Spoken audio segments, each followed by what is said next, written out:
Speaker साहब ने अपना दुपट्टा उनको ये, अगर शहबाज शरीफ साहब सिर्फ ये कहते हैं कि पंजाब में दहशतगर्दी ना करो, तो जनाब स्पीकर साहब ने अपना दुपट्टा उनको ये देती हूँ कि ये पहन लें, और वो जो है तो हाउस के अंदर का जो है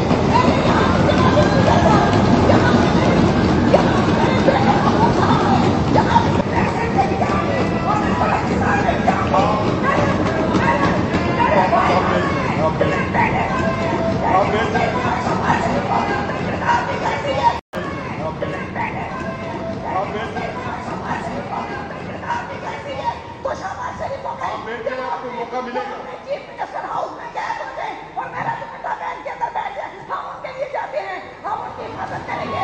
ये हमारे हाउस की हिफाजत करेगा।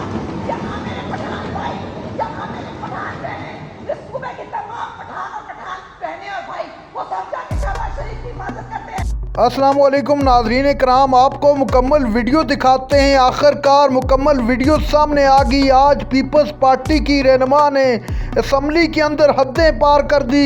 शहबाज शरीफ को मुखातिब करते हुए अपना दुपट्टा उतार कर फेंक दिया और कहा कि ये दुपट्टा पहन कर बैठ जाओ। पीपल्स पार्टी की रहनुमा निकत और गज़ई को स्पीकर ने रोकने की बहुत कोशिश की, लेकिन वो आपे से बाहर होगी और कहा कि आज मैं नहीं रुकूंगी, इनको समझ आ जानी चाहिए। आप ये वीडियो देखिए, फिर इस पर बात करते हैं।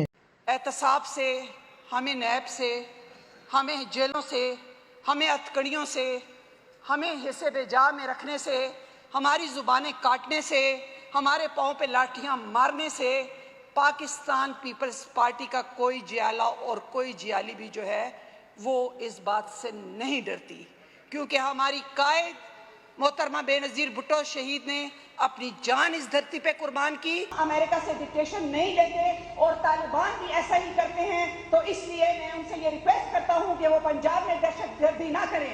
जनाब स्पीकर साहब, सिंध हो, पंजाब हो, बलूचिस्तान हो या सूबा सरहद हो, हम सब एक इकाई के साथ जुड़े हुए हैं। जनाब स्पीकर साहब, अगर शहबाज शरीफ साहब सिर्फ ये कहते हैं कि पंजाब में दहशतगर्दी ना करो, तो जनाब स्पीकर साहब ने अपना दुपट्टा उनको ये देती हूँ कि ये पहन लें, और वो जो है तो हाउस के अंदर का जो है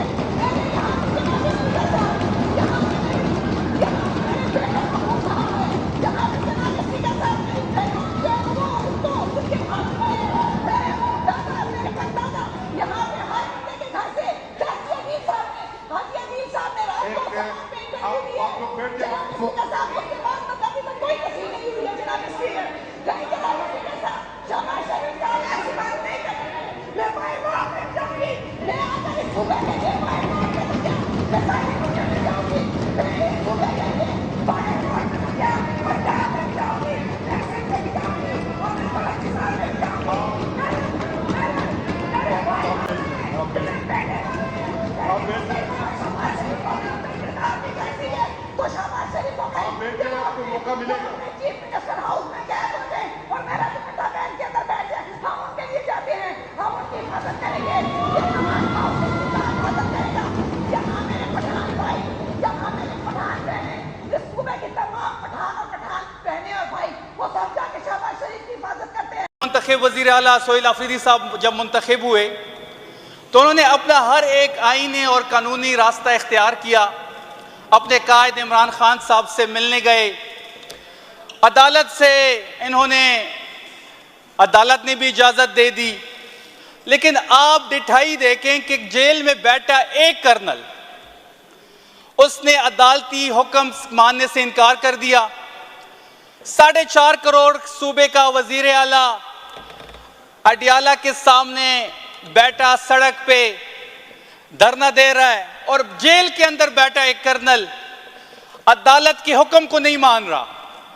अब अदालतों को भी सोचना होगा, या तो इनको अदालतें बंद करनी चाहिए फिर कि जेल में बैठा एक कर्नल या एक जेल का सुपरडेंट जो कहने पे एक सुपरडेंट है, वो एक इस्लामाबाद हाई कोर्ट का फैसला नहीं मान रहा, तो फिर ये जो लाखों करोड़ों खर्चा जो अदालत पे हो रहा है, तो अदालत को अपने अदालत बंद करके या तो यहाँ से यूनिवर्सिटियाँ बनानी चाहिए इनको, और या फिर इनको जो अपने फैसले जो ये फैसले कर लेते हैं उनको इम्प्लीमेंट करने चाहिए।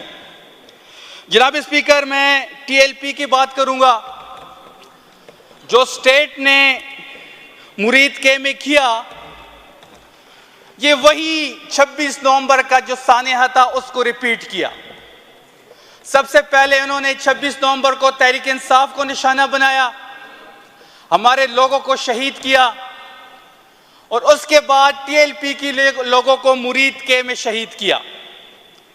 जनाब स्पीकर, अगर आप पाकिस्तान की आईन को उठाएं, पाकिस्तान की आईन में एहतजाज करना, धरना देना, जलसा जुलूस करना हर शहरी का हक है, लेकिन रियासत जो 26 नवंबर से लेके आज तक जो इन्होंने रवैया अख्तियार किया हुआ है कि जो भी धरना देता है, जो भी एहतजाज करता है, जो भी अपना हक मांगता है, उन पे ये स्ट्रेट फायर कॉल देते हैं। इन्होंने 26 नवंबर को हमारे लोगों को शहीद किया, इन्होंने मुरीद के में टीएलपी के लोगों को शहीद किया। अगर इनका ये ख्याल है कि स्ट्रेट फायरिंग करने से, लोगों को शहीद करने से लोगों की आवाज दब जाएगी, तो लोगों की आवाज कभी भी नहीं दबेगी।